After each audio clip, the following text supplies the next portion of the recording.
Fala pessoal, esse aqui é mais um Nerdezaria, tua mercearia de nerdice, e hoje a gente vem com um tema legal. 2018, já teve o Pantera Negra, Guerra Infinita, o próximo, Capitã Marvel. Pois é, Carol Danvers, que já foi Miss Marvel, que já foi Binária, que já foi Warbird, que voltou a ser Miss Marvel e agora é a Capitã Marvel, né cara? Legal o filme, mal vejo a hora de assistir, ver a participação dela em Guerra Infinita, mas lembrando que antes dela existia um cara chamado Capitão Marvel. Vamos falar dele? Roda a vinheta.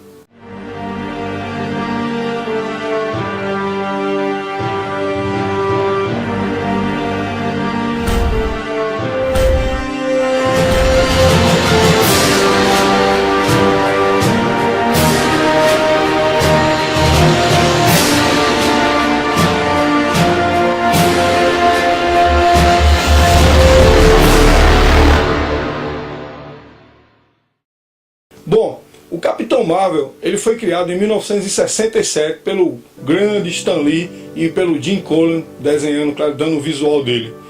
O Capitão Marvel dividiu, esse nome ele foi dividido com outro personagem que era da Fawcett e depois passou a ser da DC.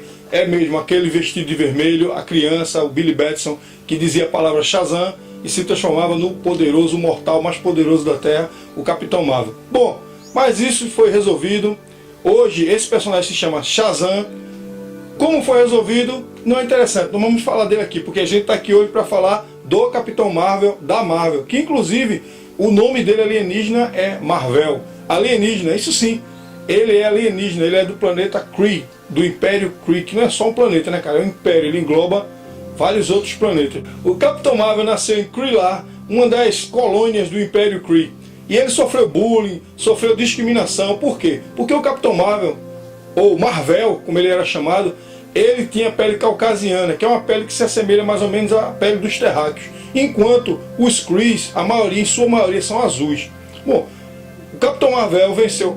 Eu estou chamando de Capitão Marvel, mas ele ainda não era capitão. Marvel superou. Marvel superou todas essas discriminações, todas essas dificuldades, se tornou um dos maiores guerreiros do Império Kree e foi chamado para integrar uma força militar que iria invadir o planeta Terra. Por que eles iam invadir o planeta Terra? Porque o planeta Terra estava começando a fazer expedições para fora do seu planeta.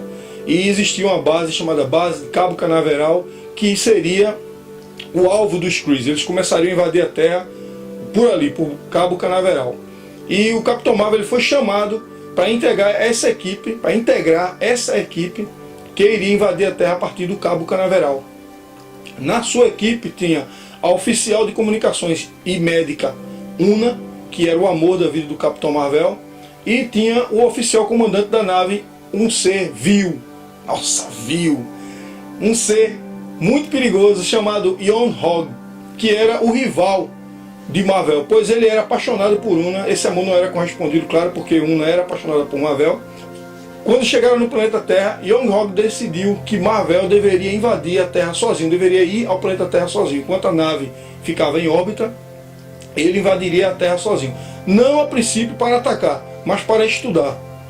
Bom, a Una considerou isso perigoso. A maior parte da equipe que integrava a nave, que integrava a equipe militar de invasão, achou perigoso. Porém, Marvel aceitou, pois ele era um militar, ele obedecia a ordem, ele era um capitão, ele estava abaixo na hierarquia, abaixo de Yon-Hog, então ele aceitou ir, e foi realmente. O Capitão Marvel nessa época usava um uniforme verde e branco, e um elmo que tinha uma espécie de crista em cima. Eu tenho aqui essa revista, cara, que é uma relíquia, Heróis da TV número 29, caramba, Heróis da TV número 29, 1981, olha aí. Aqui está uma parte da origem dele. Aqui. Legal, né? Procura no sebo da tua região, de repente você encontra. É legal isso aqui.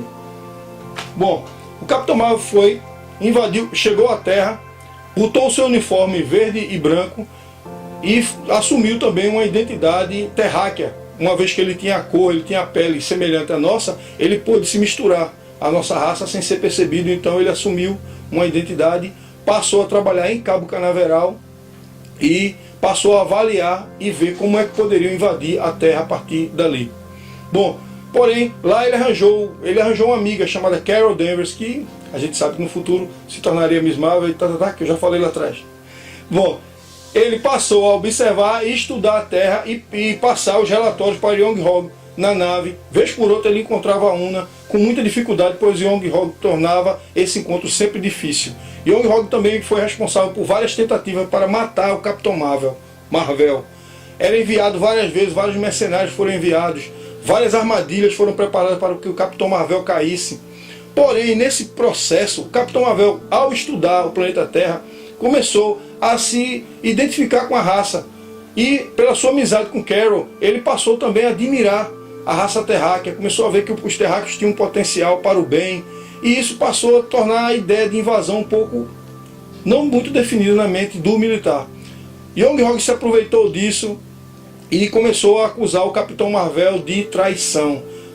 Enquanto tudo isso rolava, enquanto todo esse processo acontecia, os militares de Cabo Canaveral acionaram por descuido um robô chamado Sentinela Kree, um robô que era usado pelos Kree no passado, que estava lá em uma base abandonada na Terra. Quando esse Sentinela foi acionado, ele passou a atacar os militares terráqueos. O Capitão Marvel teve que intervir, botou o seu uniforme verde e branco, lutou contra o Sentinela, desativou e foi identificado como super-herói a partir daquele momento, por conta dos seres que já habitavam, como Capitão América, Homem de Ferro, que já estavam lá. Então, o Marvel foi também aclamado como super-herói. E a imprensa, quando perguntou seu nome, ele disse: eu sou o Capitão Marvel. Porém, na pronúncia terráquea, passou a se chamar Capitão Marvel. Então, a partir daí, o Capitão Marvel passou a ser considerado um super-herói, aparecia por vezes, já salvou várias vezes a vida de Carol. Passaram até um certo relacionamento, mas não era um relacionamento amoroso, uma vez que o Marvel era apaixonado por Una, e infelizmente veio um grande golpe, um dos primeiros golpes na vida do Marvel, que já tinha sofrido tanto, mas a oficial Una foi morta em uma das tentativas de Young-Hog de matá-lo. Ele acabou por matar o seu amor também, que não era correspondido, Una. Nessa revolta, o Capitão Marvel decidiu que não mais iria invadir a Terra, que iria passar a protegê-la. Young-Hog aproveitou isso, o acusou definitivamente de traição e colocou meio que numa espécie de pilotão de fuzilamento. Porém, Marvel conseguiu fugir, foi para o universo, fugiu para fora do planeta. E olha só, nessa fuga para fora do planeta, ele acabou encontrando o Ronan, esse mesmo, o acusador Kree, que aproveitou-se de Marvel e falou para ele que teria planos, uma conspiração para tomar o Império Supremo Kree das mãos da Inteligência Suprema. Então, nesse processo, o Marvel passou meio que a ajudar o Ronan, só que no intuito de realmente de não invadir. Ele não tinha o intuito de tomar o Império Kree para dar ao Ronan. Ele, muito pelo contrário, ele conseguiu resolver o problema e também conseguiu entrar em contato com a Inteligência Kree e conseguiu avisá-la de que ela sofreria um golpe por Ronan, que tornou-se então um fugitivo do Império Kree. A Inteligência Suprema Kree inocentou o Capitão Marvel de todas as outras acusações de Young-Hog. Aí ele passou a não usar mais um uniforme verde e branco. Depois disso aí ele passou a usar um uniforme vermelho e azul, com uma estrela no peito, amarela se não me engano. Voltou para a Terra e se tornou o defensor daquele planeta, esquecendo, de uma vez por todas não, mas esquecendo que foi Kree um dia, esquecendo que foi um soldado. Ele deixou isso para trás e passou a se tornar apenas o super-herói do planeta Terra. Young-Hog fugiu e em um outro processo acabou morrendo também. Quando ele recebeu o perdão da Inteligência Suprema Kree, ele estava voltando para a Terra, definindo que seria o protetor da Terra a partir dali, que não mais seria um guerreiro Kree. Ele foi exposto a uma radiação que o transportou para a zona negativa. Quem lê quadrinhos sabe que a zona negativa é um lugar que é muito visitado pelo Quarteto Fantástico. Foi descoberto pelo Reed Richards, o Senhor Fantástico, que usava inclusive essa área para guardar seus equipamentos, boa parte. Um dos moradores dessa zona negativa é o inimigo do Quarteto Fantástico, chamado Aniquilador. Bom, o Capitão Marvel passou a viver nessa zona negativa, onde ele ficava meio que flutuando no universo e não tinha como entrar em contato com o planeta Terra. Porém, a Inteligência Suprema, que já tinha perdoado o Marvel, se compadeceu da sua situação e através de telepatia, conseguiu entrar em contato com a mente do parceiro de super-heróis, Rick Jones. O Rick Jones, para quem não sabe, foi aquele garoto que o Bruce Banner salvou de uma zona militar onde ia ser feito os testes da bomba gama, colocou ele numa trincheira e acabou por ele receber todos os raios gamas e viria a se transformar no incrível Hulk. Bom, o Rick Jones recebeu as mensagens telepáticas da inteligência suprema e foi influenciado a entrar em uma caverna, que não era bem uma caverna, era na verdade uma base abandonada do Império Kree que estava na Terra. Nessa caverna, entre aspas, Rick Jones encontrou braceletes fotônicos, um par de braceletes fotônicos, e ele foi induzido pela inteligência Kree, ele achando que na verdade era uma espécie de instinto que estava fazendo com que ele agisse assim. Na verdade não era, era a inteligência suprema Kree, que tem um poder telepático incrível, estava forçando ele a usar os braceletes. Quando ele colocou os braceletes, ele passou a ter uma ligação telepática com o Capitão Marvel na zona negativa. E quando ele chocava um bracelete contra o outro, ele trocava de lugar com o Capitão Marvel. O Capitão Marvel ia para a Terra e o Rick Jones ia para a zona negativa. Bom, e durante muito tempo, o Rick Jones ele passou a fazer parte das aventuras do Capitão Marvel. Batia os braceletes, trocava de lugar com o Capitão Marvel, porém o Capitão Marvel só poderia ficar na Terra durante 3 horas, por um período de 3 horas. Depois era meio que automático, ele trocava de lugar de novo com o Rick Jones, independente de bater os braceletes ou não. Por muito tempo se achou que o Rick Jones se transformava no Capitão Marvel, quando na verdade ocorria uma troca de lugares. Eles não poderiam ocupar o mesmo espaço nesse universo, então eles trocavam de lugar. Bom, nessas várias aventuras que os dois tiveram juntos, trocando de lugares, eles se juntaram, o Capitão Marvel se juntou aos Vingadores e foram enfrentar no espaço a ameaça, uma das primeiras ameaças cósmicas da Terra e na verdade o ser mais ameaçador do universo Marvel, que é Thanos. Nessa luta contra Thanos, o Marvel foi retirado da luta, meio que abduzido por uma entidade cósmica chamada Eon, uma entidade cósmica que vive pelo menos uns 8 bilhões de anos. Essa entidade abduziu o Marvel e deixou o Rick Jones lá durante a batalha. Pela primeira vez o Marvel estava separado do Rick Jones, mas não estava na zona negativa, ele estava em um universo paralelo da consciência de Eon. Eon decidiu que Marvel deveria passar por várias provações, por várias tarefas, enfrentar o seu eu interior, enfrentar a morte da sua amada, enfrentar mais uma vez a discriminação por conta da cor da sua pele, para se tornar o protetor do universo. É onde ele definido que Marvel deveria ser o protetor do universo. E para tanto, Marvel teria que ter um poder especial, que seria a consciência cósmica, entre outros que ele iria ganhar. Mas o mais focado, o mais importante, o mais relevante de todos seria a consciência cósmica. Bom, o Marvel passou por várias provações nessa realidade criada por Eon. Ele enfrentou o seu eu interior, o seu demônio interior. Ele viu Una morrer mais uma vez. E ao fim de tudo, ele passou e ganhou a consciência cósmica, que é um poder que mais ou menos é como se ele fosse onisciente. Ele teria a capacidade de encontrar qualquer pessoa, qualquer coisa, em qualquer lugar do universo. Ele teria a capacidade de encontrar até nele mesmo o que ele quisesse. Ele poderia saber até se alguém estava mentindo, se alguém estava falando a verdade também, se alguém estava com alguma trava telepática. A consciência cósmica praticamente deixava Marvel invencível. O Capitão Marvel, ele possui os cabelos prata, os cabelos brancos. E após ganhar a consciência cósmica, eu achei interessante quando eu estava lendo a história em quadrinhos, que a consciência cósmica se manifesta, né, de uma maneira que nem ele percebe. Então, no quadrinho, eu queria ler isso aqui para vocês, é interessante. Quando ele recebe esse poder, que ele vence o seu demônio interior, e ele então é reconstruído.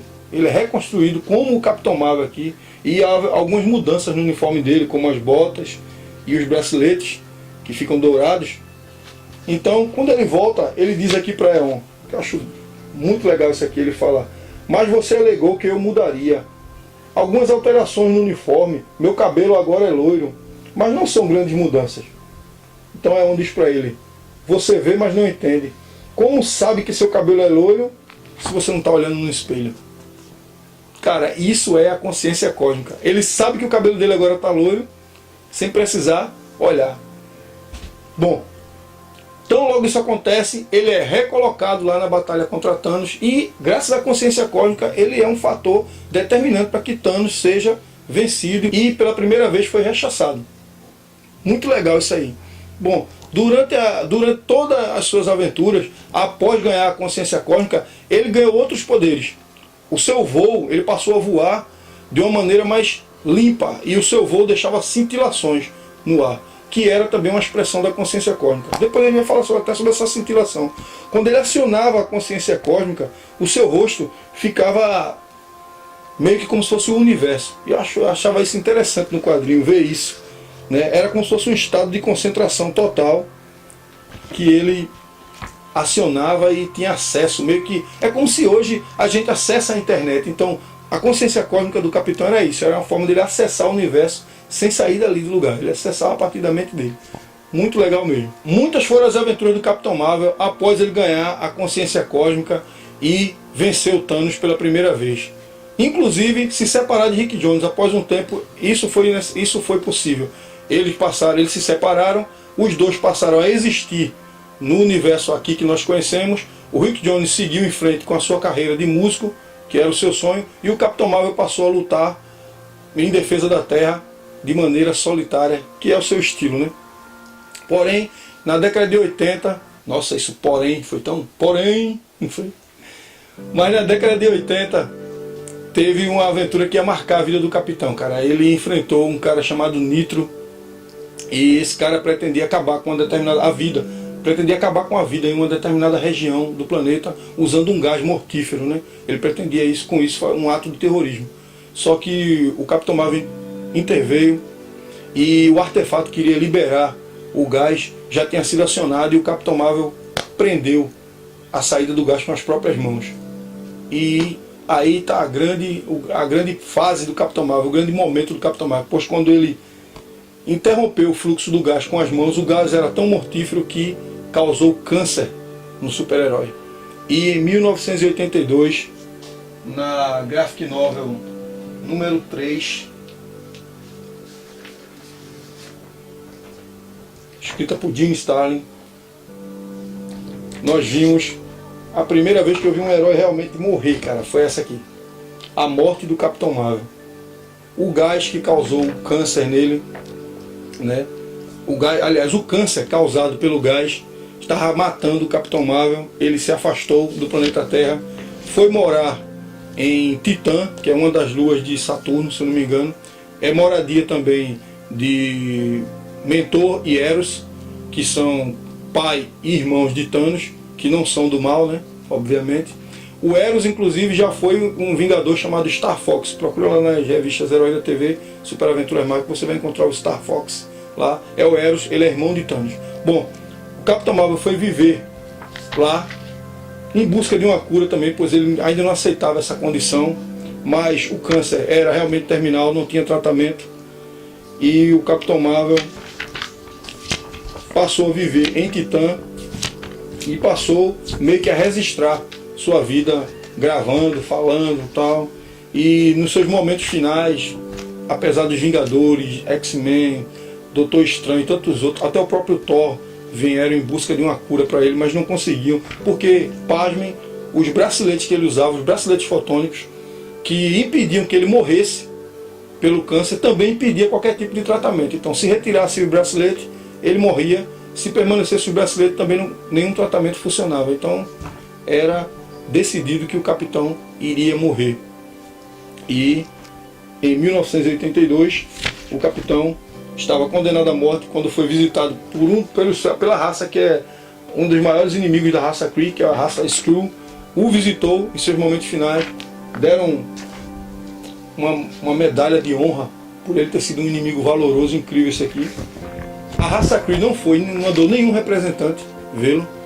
E o Rick Jones até diz que os Skrulls, seus maiores inimigos, te dão uma medalha. E o teu próprio povo, o que eles fizeram para te honrar? Porcaria nenhuma, Rick Jones diz para ele. E ele diz: eu me voltei contra o Império Kree, Rick. Estou na lista negra da Suprema Inteligência. Eles não dão medalhas a traidores. Tudo isso dá a impressão de que ele já está meio que aceitando sua morte. Porém, na mesma revista, tem um momento que eu acho icônico.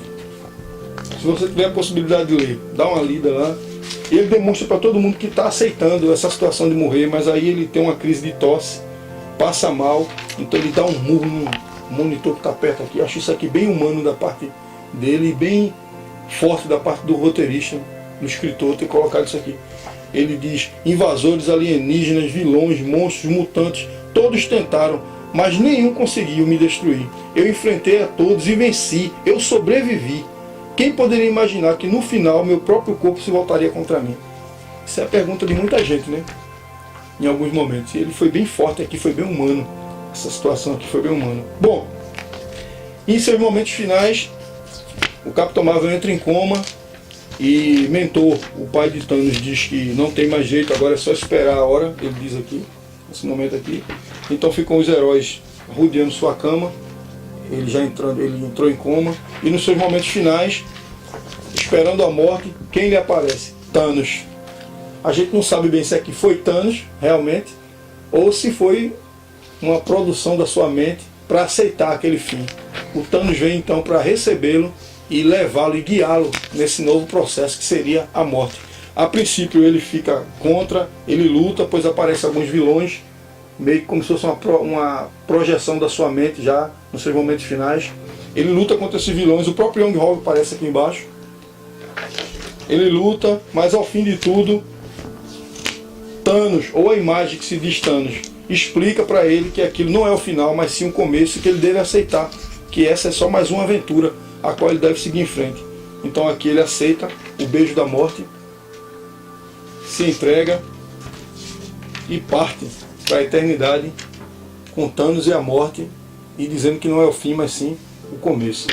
Cara, isso aqui é incrível, essa história. A história do Capitão Marvel é incrível. O grande defensor cósmico, portador da consciência cósmica. Era incrível, foi incrível essa história.